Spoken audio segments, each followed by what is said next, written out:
Amanda Lester with Virtual Horse Help, and we're here with Dave Moore. And Dave has a couple of stories to tell us about Hurricane Irma. Dave, we're going to start with your personal story about how you got prepared and what happened at your place and then aftermath and stuff like that. So I'm just going to turn it over to you. Great. So hurricanes are interesting events. They are potentially catastrophic, but not always. And so the time that leads up to the hurricane or any event like what we had here in Florida with Hurricane Irma is really a challenging time. Most of us that are in the same situation I am, we're entrepreneurs and we're small business owners and we're competitors. And so we find ourselves in a unique position. Here we have, in this particular time, we're riding around, we have lots of customers, everything's going good, and we have a plan, and we're kind of on a track, and our businesses hopefully are going well, things are going good, and all of a sudden we get these little weather bulletins. There's something that's going to come to your place. We think that it might be kind of windy, and we hear that, and all the people around us and all the horse owners call us up and say, oh my gosh, this is going to happen again. And we say, oh yeah, we've had a million of these, and we pretend like we know everything that's going to happen because we've been through a couple of them. And then we get a little closer, and the National Weather Service tells us that not only are we going to have a little wind, we might have a lot of wind, and we might have as much wind as has ever been recorded. And so our people come to us, and our programs are still working nicely, and we're still teaching lessons, and we're still working horses, because we all have big horse shows to go to, and in our lives that's one of our most important things. And now it gets even a little closer, and now we're 5 or 6 days away from this event. And this wind goes through Puerto Rico and basically levels the entire thing. You've all seen that on the news. And so we live in South Florida. We know that we're very close to the ocean. And they're saying to us, well, there's 7 models, and of the 7 models, most of them have them coming pretty close to your house, but several of them have them coming right on top of your house. And we know that the wind capabilities here are about 150 miles an hour. On top of that, we're going to have some tornadoes. If this thing goes like we think it might go, it could be really, really bad. And so now here you are, and now you have to decide. We all have plans. We have catastrophic plans, or we have hurricane plans where I live, and we put them into use. And we have to say, what things, in my case, what I do is I try to prioritize things, and I want to make sure that no matter what happens, that my family is safe first. Second, that I am responsible for the 30 horses that live at my farm. I'm responsible for the farm itself. I'm responsible for the future of my family. I have to make things go when this is all done. So we have a plan. We tell everyone that things are good. We built our barn specifically. The barn that I have was designed by myself and another fellow. It is supposed to really work really well in really high storms, really, really high winds and really high rains, and that's all the case, except when things are really, really bad. And then what we know is that we don't know anything about what hurricanes can really do. So I'm really pretty confident things are going well. I've got all my clients really happy, and most of them are leaving town because that's what the governor tells us to do. We know that we're going to lose some fuel, that the fuel lines will get long. We know that things are going to change a little bit. We're probably going to be fine. And then I find myself about 4 or 5 days before the event's really going to happen. And what the reality of it is, we sit down and we watch the weather and we get all the information that we can.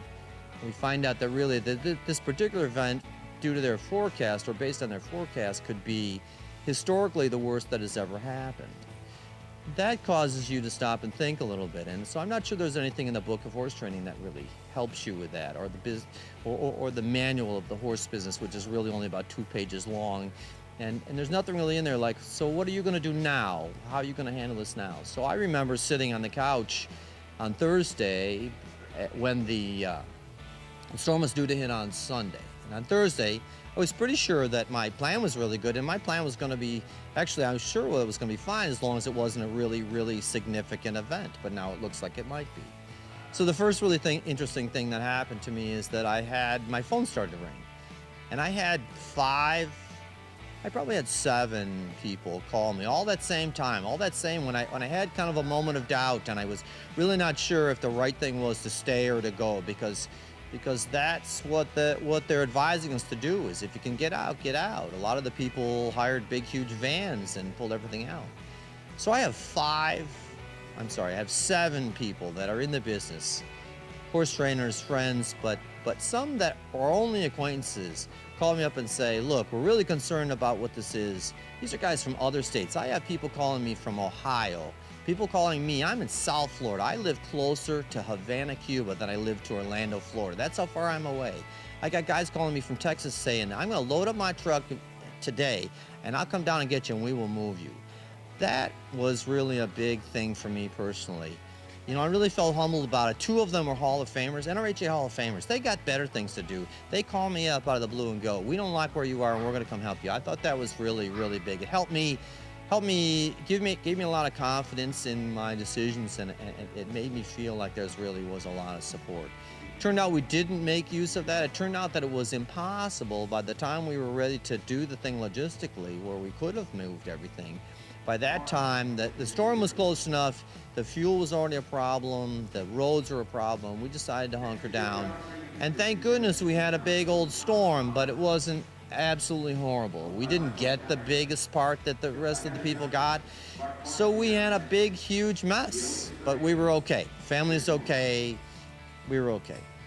So now the storm's gone and we get to the next part. So now what do you do? Because we have very big plans for the fall. We all think kind of the same way. So we all have the futurity out in front of whether your business is primarily 3-year-olds or like me, if your business is primarily non-pros and what they do with their horses and the ancillary classes.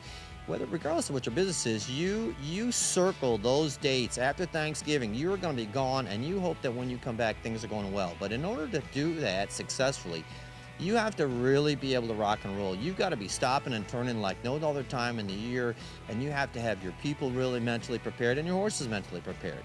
So now here we are in the first week in September, and I look out my front and all I see is branches and trees. The fence that used to stand up on the east side of my property is now closer to the west side of my property. Everything that wasn't tied down is moved around, and there are trees all over the place. There is no fence. There is water all over the place. The water in my front arena is 3.5 feet deep, and we have no power. We have no internet. We have no computers, no nothing. And now we gotta put this thing back together again. So thank goodness I have a couple of close friends that live nearby. My assistant, whose name is Nikki Tyndall, was absolutely fantastic. She came, brought her mother, and the first day we just started picking up sticks, and we spent the next 2 weeks cutting trees, picking up sticks, cutting more trees, taking the branches, putting the fence up. It was really quite a big thing. But the key to understand here is that when your life is interrupted a little bit, you have to understand that the people around you, their life is interrupted also. So you'd like to say, well, we're going to be really okay, because we really are going to be okay. But we're going to work really hard for a really long time. The idea of days off like my brother has or like my sister that's just not it for us. But we knew that when we signed on, so that's not a big deal. But we're going to go sun up to sundown. We're going to go as hard as we can go until this thing is cleaned up.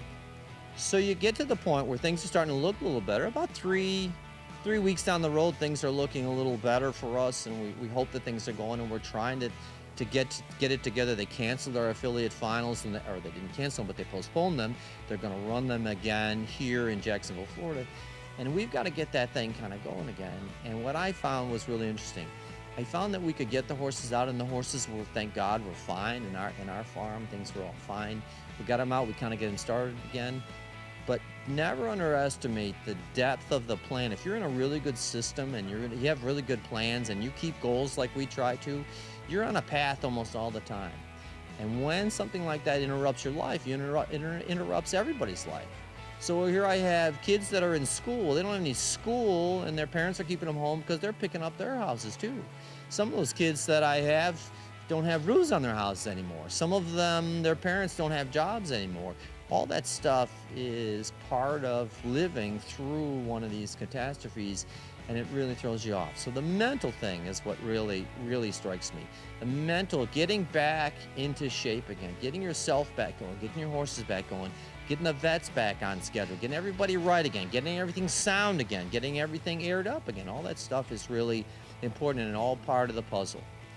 I'm really lucky for several reasons, one of which is I have some really great people that support me. So one of the people that had called and offered to come get me, it also helps me occasionally with our training program.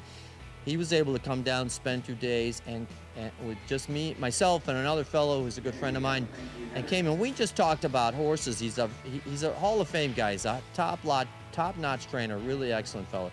He comes down and we just talk horses and we talk about why things are going right and why things are going wrong. And it wouldn't seem like you should need that at this time of year. But when you have a catastrophe like that, and when your life is just split apart and things aren't right and you have no power, you know what? No power for a couple of days is no big deal. It's 92, 93 degrees every single day, and you only get a shower if your generator is working good enough, but you're not going to cool down, and the house smells like it's never had an air conditioner in it, and it's not the best thing in the world. Have somebody come down and support you like that, get you really going. That's a great thing. It enabled us to get going. We're here now in Jacksonville. We feel good now. We're not quite as good as we wanted to be, but everybody's back on track again, thanks to the help of some of the people that we had. And we really feel good about it. And going forward, we think that by the time we get to Oklahoma City, we're going to be as strong as we've ever been. So that's the fun of a hurricane. Hope you never get one.